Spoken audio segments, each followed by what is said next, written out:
हम पिया जाके फंस गई सावनिया के देश में।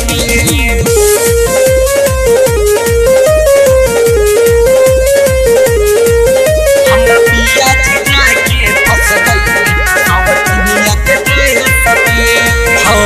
जनती तो भेजती न सैया के रखती अपने देश में। जनती तो भेजती न सैया के रखती अपने देश में। हम सैया हम पिया जी जाके फंस गईले सावनिया के देश में। हम पिया जी जाके फंस गईले सावनिया के देश में। जनती तो भेजती न सैया के रखती अपने देश में।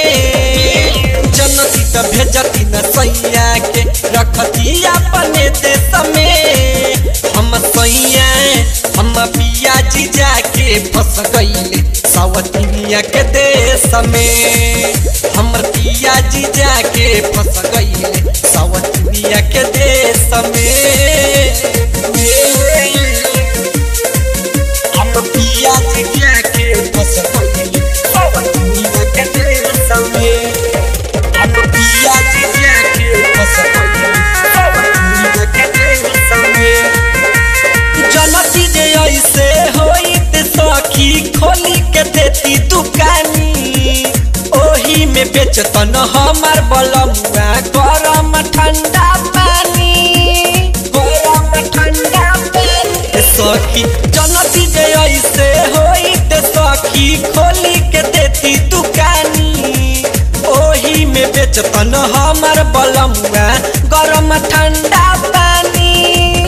उनही के टेंशन में रहत बैनी हमहू कलेश में।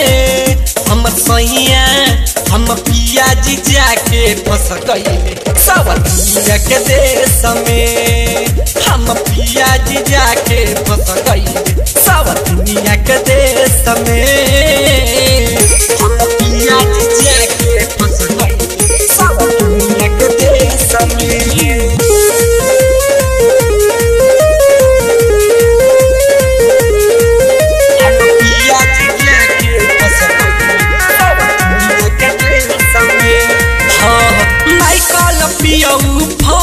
गईले बुझेले ना मजबूरी।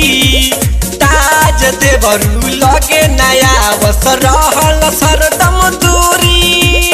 रहल सरदम दूरी माइकल पियऊ फंस गईले बुझेले ना मजबूरी। रविंदर देवरू बाबस न लगे रहेले हरदम दूरी।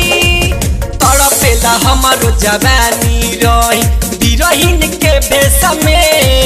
हम सैया हम पिया जी जाके फंस गईले सावनिया के देश में।